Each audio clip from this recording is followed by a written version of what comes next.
Welcome to another edition of Reaching Out. I'm Gregory Floyd, President Local 237 Teamsters. With us for the first time, very special guest, Ben Jealous.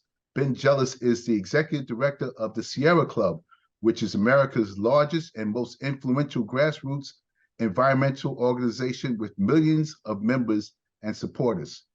Previously, Ben led the NAACP from 2008 to 2013. He was the youngest ever president and CEO of the nation's oldest and largest civil rights organization. From 2020 to 2022, he was the president of the People's America Way, as well as a professor at the University of Pennsylvania. Ben is the author of a book, Never Forget Our People, Never Forget Our People Were Always Free. He's the son of a white New England outdoorsman and Black mother who had to leave Maryland because their interracial marriage was illegal in the state at that time. Ben graduated from Columbia University and is a Rhodes Scholar. Ben, welcome to Reaching Out for the first time. Oh, thank you, Greg. It's good to be on here with you, brother. Right. And you are no stranger to the Teamsters, because I remember one year you spoke at our convention. And we thank you for those kind words at the convention. And labor and civil rights have always been intertwined. And I know that's in your roots. And what is left out in your bio, and I'm going to bring it up because I keep track, even though we haven't seen each other for quite some time, I keep track of you. You actually ran for governor of Maryland. Yes, sir. Yes.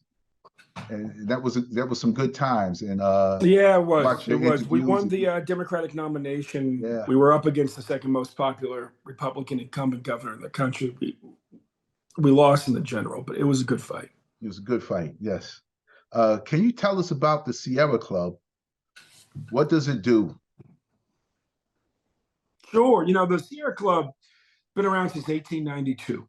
It's actually older than the NAACP. And they were the two defining organizations of my childhood. My parents' marriage, at this point, I was against the law in Maryland. So I spent my school years in Northern California. I was shipped back to Baltimore every summer. And, I tell folks, to tell my white cousins, I tell them, you all have a lot of different summer camps. I was like, in the Black community, we have one. Lots of franchises, but one summer camp. It's called Grandma's House. And that's where I was sent. That's where I was sent every summer. And the Sierra Club, I always look forward to getting back to Northern California, getting back to Monterey, in part because just the outdoors was incredible. We lived just north of a place called Big Sur, where the coastal mountains hit the Pacific Ocean. And it was right in the heart of where the Sierra Club was founded. The Sierra Club was founded in California. It was only in California to about the 1960s. And to this day, 30% of Sierra Club's members are there. And the reason why the Sierra Club flourished in California is because the outdoors there is so big, so amazing. And who we are really at our soul at the Sierra Club is people who love to get people and their families into the outdoors, to introduce them to the joy that the most beautiful parts of the wilderness bring all of us. And so for that reason, my parents were active in the Sierra Club. We lived in this place that was surrounded by beautiful nature. They liked to get our family out to explore. And yeah, it's one of the two great organizations, I guess, that defined my childhood, the Sierra Club and the NAACP. What makes us different than most environmental organizations, certainly most that were started in the last 50, 60 years, is that we start with that joy. We start with the joy of getting people into the outdoors, and everything else flows from that. What flowed from that first from us was the creation of the National Park System. Sierra Club has helped to create more than 470 national parks and monuments. In fact, Greg, we're in a big fight right now to create the first national monument in Oklahoma. Oklahoma's never had a national monument. And if we do succeed, it will be to Black Wall Street, the first national monument in Oklahoma. Could be, and if we succeed, will be, we usually win, taking the lands that surrounded the area, that horrible race riot and series of lynchings in 1924, 100 years ago next summer, and turning that into the first national monument in Oklahoma. That's a tremendous accomplishment. Now, when you said they never had a national monument, what qualifies as a national monument so that our listeners and viewers can understand what you mean? Sure. The way to think of a national monument is like a small national park. Like the area, for example, around the Statue of Liberty, if you're in New York, right? That would be like a national monument. Okay. Yosemite or Yellowstone, those are your national parks. Okay. All right. Now we understand. That's where the United States Park Police patrol. Yes, that's and one people way. say we have United States Park Police. Yes, we do have United States Park Police.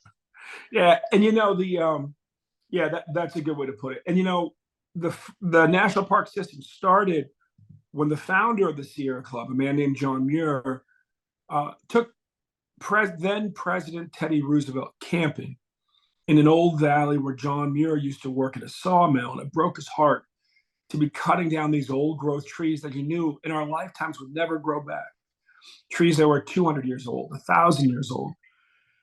And that camping trip so inspired Teddy Roosevelt that he created the entire national park system and the first national park, which is Yosemite National Park. John Muir used to work at a sawmill in what is the Yosemite Valley. And so that's kind of the theory, if you will, change behind the Sierra Club, is we get people like he got Teddy Roosevelt into the most beautiful parts of the outdoors, inspires them to want to preserve wild places for perpetuity, forever. And then that leads them into fighting to make sure that we keep this planet healthy for humanity and for all of God's creation. It's amazing. So tell us about your time leading the Sierra organization. Yeah, Sierra Club, I've been I'm the 7th executive director. I was appointed last November, so it's been a year. I've made a point of getting to about half of our chapters. We have chapters in every state, including in New York and all 50 states, Puerto Rico, Guam. I've gotten to about half of them so far. And the activists are really inspiring, just like labor activists. And they're working very closely on the ground with the NAACP. When I was leading the NAACP, Greg, we started the Climate Justice Program.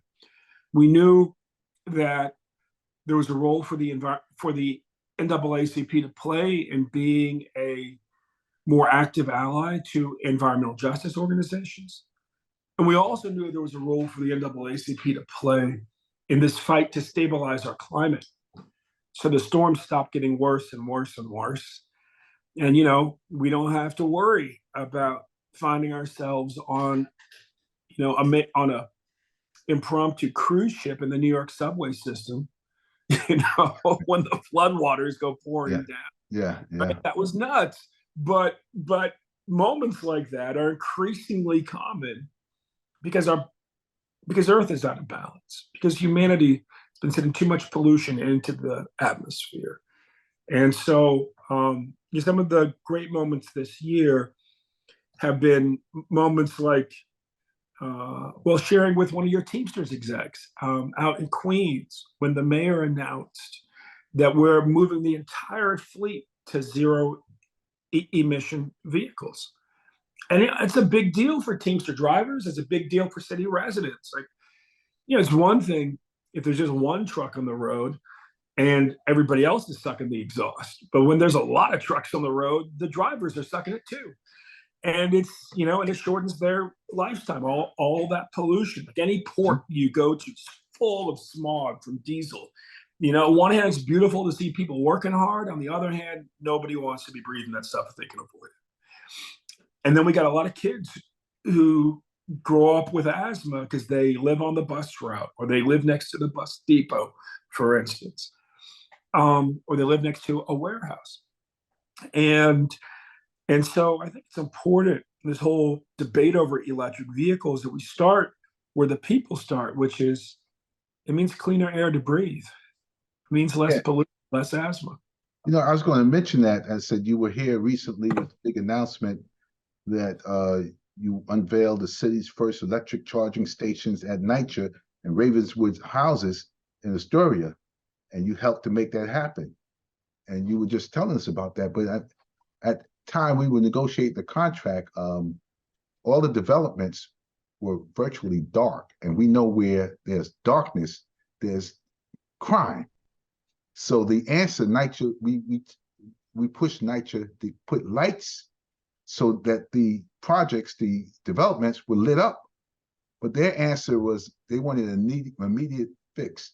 So they got these gas-powered light that were generated, and you had to put gas in there. So I looked at it and I said, okay, you solve one problem, create another one, because those emissions, the gas was running all night long.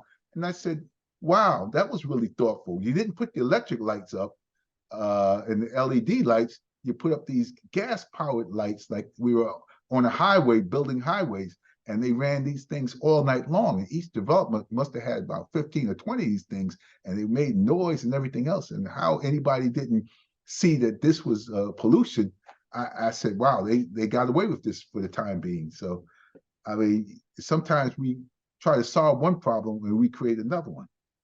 No, well, and that's why it's so important that our movements work together. And there's tables like the Blue Green Alliance, where the major unions and the major environmental groups sit down. We have a real role in making sure that lobbies like the oil and gas lobby just can't get away literally with murder. I mean, it may sound harsh, but when you put unnecessary diesel particulates, gas particulates into the air, you are triggering somebody's baby's asthma, and you're shorting somebody's grandmother's life, because polluted air in the elderly who are vulnerable, it triggers respiratory events, it triggers cardiac events. And to your point, and it's just dumb. Like, here we are, solar, wind have become both the cheapest forms of electricity and the most resilient, and they get cheaper faster than any other form of power. And there's no pollution. And, it's, and yet they treat, so many cities act like this is some type of privilege, or it's a nice to have, when it literally is a better deal for the city residents financially and health-wise. So why not just do it? Why just do it? So you're listening to Reaching Out. I'm Gregory Floyd, President, Local 237 Teamsters. With us, very special guest, Ben Jealous, CEO of the Sierra Club. And we've crossed paths with each other many times over the years. Many times, including fighting to end racial profiling in the city. Yes. Yeah. When you were NAACP president and working with labor. Now you're in the Sierra Club. Can you tell us about the long-standing connection that exists between labor and the environmental movement? Well, the first time I was crisscrossing the country for an environmental organization was 1993, and I was traveling with Frontlash. Frontlash was the old youth division of the AFL-CIO. My offices were in the sub-basement, 815 16th Street, AFL-CIO headquarters in DC. And my partner in all that speech making, crisscrossing the country, was the then president of the IBEW, the International Brotherhood of Electrical Workers. And our concern back then was that if you passed NAFTA, you would gut American manufacturing. And the factories, of course, would have to exist somewhere, but they would move to Mexico or China, to countries that either didn't have environmental regulation like China back then, or had it but wouldn't enforce it like Mexico back then. And newspaper after newspaper, Greg, referred to us as like the Tweedledee and Tweedledum of Chicken Littles. They're like, oh, it's great exaggeration. Da, da, da, da. Well, after the last 30 years of my life being proven right every year, America has shut down 63,000 factories since NAFTA passed. There's just no nice way to put it. And you know what? Make it worse is what shoots up when factories shut down? Despair, depression, suicide, drug abuse, opiate abuse. And that's kind of the address most Americans live in. Most Americans, because 63,000 factories enough for every town in America, one for every town in America. But most of us live in that place, whether it's a big city or a small town, where there used to be a factory, more folks used to be employed, there was less crime, and there was less drug use. And so today, labor and environmental organizations have helped pass the Inflation Reduction Act and the infrastructure bill. And what that means is that this is the biggest investment in rebuilding American manufacturing. Probably would have to go back to like the Johnson administration. I mean, in half a century, certainly. And we're seeing new factories open up across the country. They're battery factories, electric vehicle factories, solar panel factories, wind turbine factories, and on and on and on. And that excites me. You know, I gotta tell you, Greg, I'm really frustrated with Donald Trump these days because he's bamboozling the country in a way that only benefits China. And just follow me for a second. Think about the American automobile industry. First of all, globally, we were the ones who figured out how to mass produce cars, right? That's what Henry Ford's legacy was all about, the automobile factories. Yes. And those factories, because of that, it's a big industry to this day. It's $1 trillion industry. It's about 3% of our gross domestic product. 3% of the money we make as a country comes from just one industry, the automobile industry. It's a big deal. It's also been the source of great military strength for us. We wouldn't have won World War II without the automobile industry.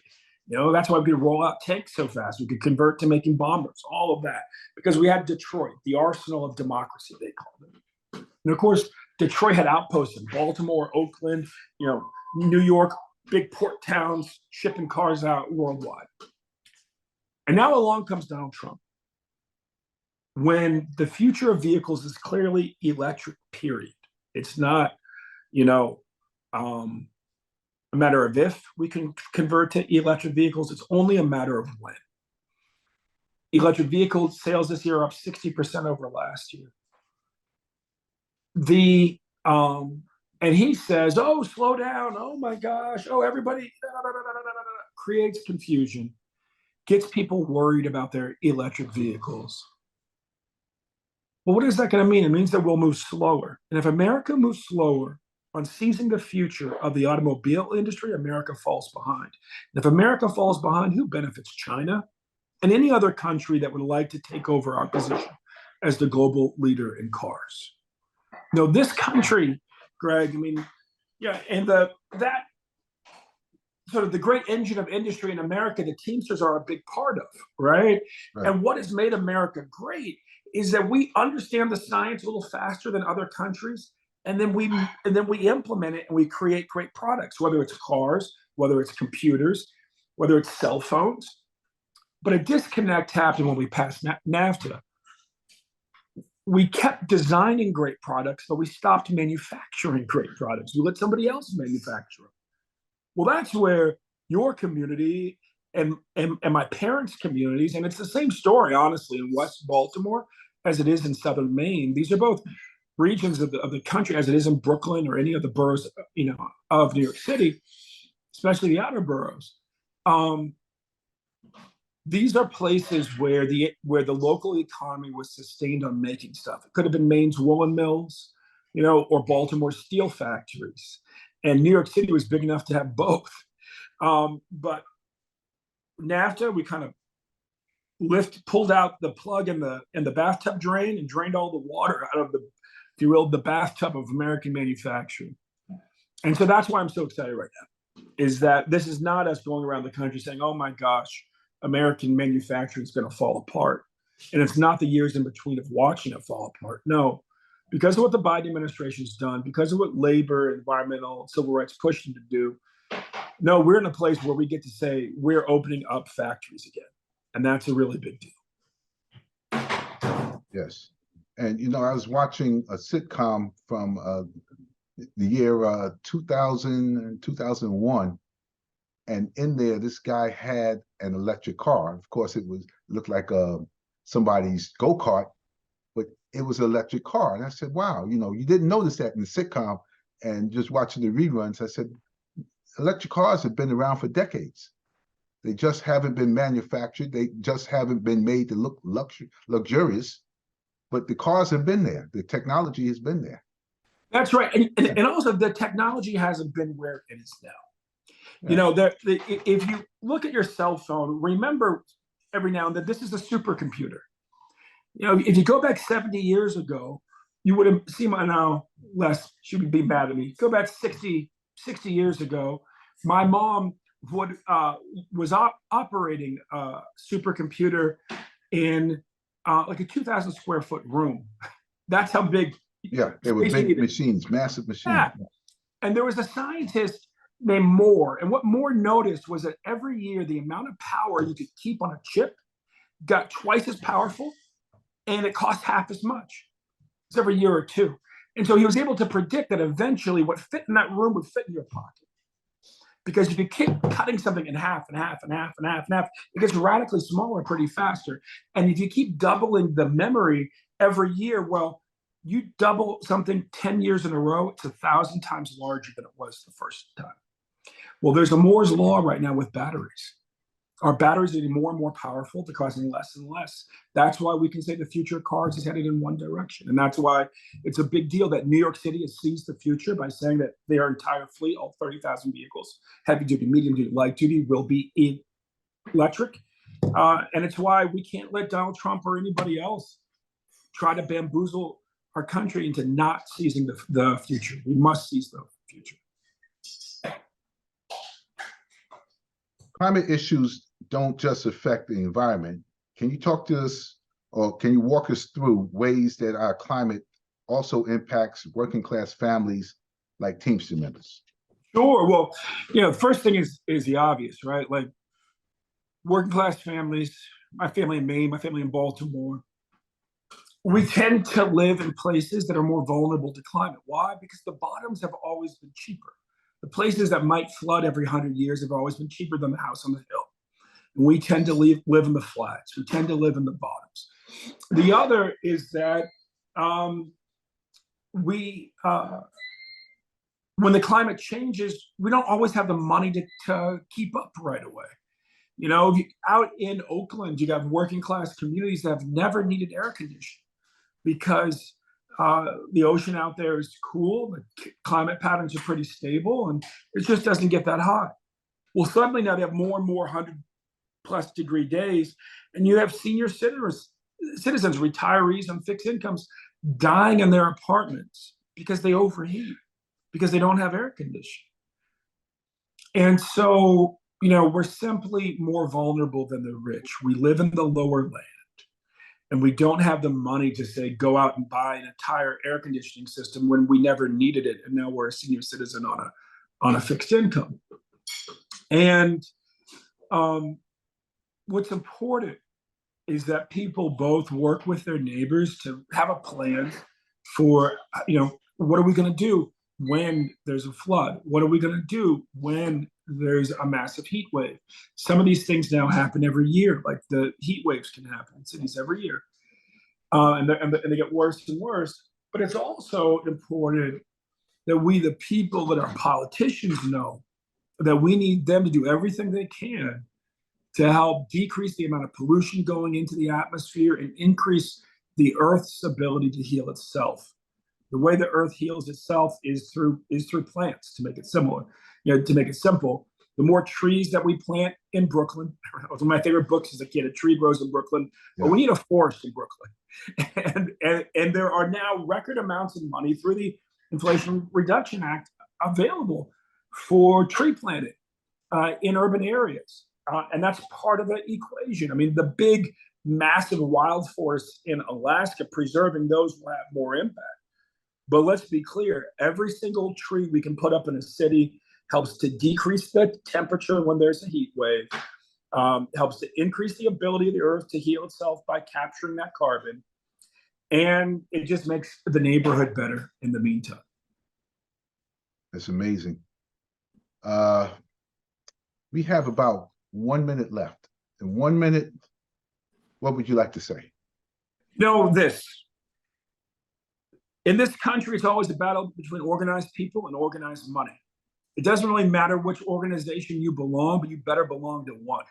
Whether it's the Teamsters that you join because of your profession, or whether it's the Sierra Club because you join because what you want to leave to your children, please make sure you belong to something. Teamsters, NAACP, Sierra Club, National Organization of Women. There are many great organizations to join. If you're listening to Greg on the show and you don't belong to something, you ain't doing your job. So please do your job. Make sure you belong to something. It's a fight right now, and we need everybody in some great organization. Thank you. Those are good words. And if you have something, an announcement that you want to have, come back and talk to us. Oh, one thing. Who funds the Sierra Club? The people do. The Okay. people do. We are funded by just regular folks, by individuals. Ones who are richer give more, ones who are poorer give less. But we have literally hundreds of thousands of people. That's how we're funded. Interesting. You've been listening to Reaching Out. I'm Gregory Floyd, President, Local 237 Teamsters. With us, a very special guest and friend, Ben Jealous, who is the CEO of the Sierra Club. Thank you for coming on Reaching Out. The conversation has been very enlightening. Thank you. Thank you, Greg. Appreciate you, sir. Okay. I know.